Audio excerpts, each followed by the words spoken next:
بہت پرانے وقت کی بات ہے۔ پہاڑوں کے درمیان ایک چھوٹا سا گاؤں تھا جس کا نام نورآباد تھا۔ یہ گاؤں بہت خوبصورت تھا۔ چاروں طرف سبز کھیت، درخت اور ایک چھوٹا سا جنگل تھا۔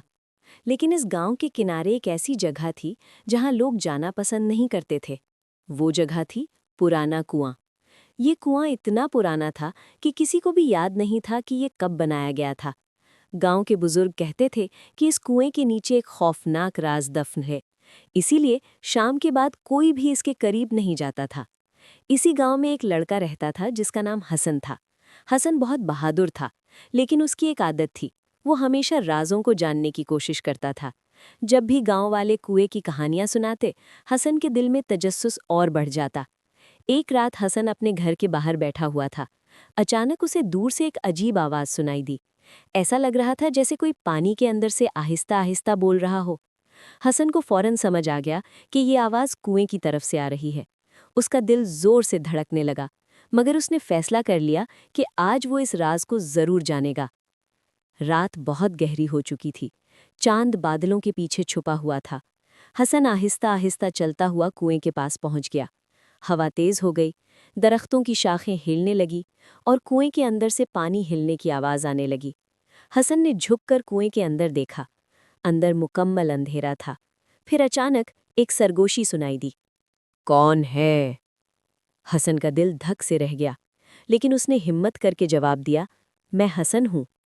چند لمحوں تک خاموشی رہی، پھر کنویں کے اندر پانی ہلنے لگا اور آہستہ آہستہ ایک سفید سایہ اوپر آنے لگا۔ وہ سایہ بولا، میں اس کنویں کا نگہبان ہوں۔ حسن حیران رہ گیا۔ روح نے بتایا کہ صدیوں پہلے ایک لالچی بادشاہ نے اپنا خزانہ اس کنویں کے نیچے چھپا دیا تھا۔ اس خزانے کی حفاظت کے لیے ایک طاقتور طلسم بنایا گیا تھا، اور اس طلسم نے ایک روح کو ہمیشہ کے لیے یہاں قید کر دیا۔ حسن ابھی اس بات کو سمجھ ہی رہا تھا کہ اچانک اسے پیچھے سے قدموں کی آواز سنائی دی۔ جب وہ مڑا تو وہاں گاؤں کا بوڑھا چوکیدار کھڑا تھا، لیکن اس کی آنکھیں سرخ چمک رہی تھیں۔ وہ آہستہ آہستہ ہنسنے لگا اور بولا، تم نے وہ راز دیکھ لیا ہے جسے کوئی نہیں دیکھ سکتا۔ اچانک زمین ہلنے لگی، کنویں کے اندر سے ایک تیز روشنی نکلی اور ایک خوفناک سایہ باہر نکلنے لگا۔ حسن کو اب احساس ہوا کہ اصل خطرہ کنویں کے اندر نہیں بلکہ اس کے آس پاس تھا۔ اور پھر ایک ایسی چیز ظاہر ہوئی جسے دیکھ کر حسن کی چیخ نکل گئی۔ کنویں کے اندر سے نکلنے والی روشنی اتنی تیز تھی کہ حسن نے اپنی آنکھیں بند کر لیں۔ زمین ہل رہی تھی، ہوا زور سے چلنے لگی۔ بوڑھے چوکیدار زور سے ہنس رہا تھا۔ اب بہت دیر ہو چکی ہے لڑکے، تم نے وہ راز دیکھ لیا ہے جسے کوئی زندہ انسان نہیں دیکھ سکتا۔ حسن پیچھے ہٹنے لگا۔ اسی لمحے کنویں کے اندر سے وہ سفید روح دوبارہ ظاہر ہوئی۔ روح نے چیخ کر کہا، حسن، اگر تم نے جلدی نہ کی تو یہ شیطانی طاقت آزاد ہو جائے گی۔ حسن نے گھبرا کر پوچھا، میں کیا کروں؟ روح نے جواب دیا، کنویں کے اندر ایک طلسمی پتھر ہے، وہی اس شیطان کو قید رکھتا ہے۔ اگر وہ پتھر صحیح طریقے سے نکالا جائے تو طلسم ٹوٹ جائے گا اور میں آزاد ہو جاؤں گا۔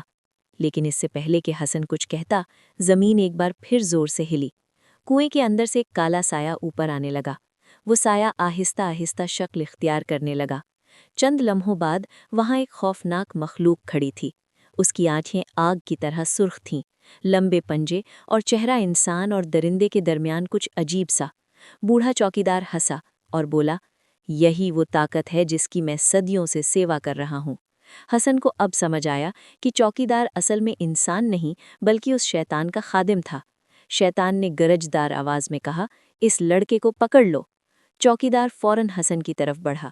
حسن گھبرا کر پیچھے ہٹا اور بھاگنے لگا، لیکن اچانک روح اس کے سامنے آ گئی۔ نہیں حسن، بھاگنے سے کچھ نہیں ہوگا۔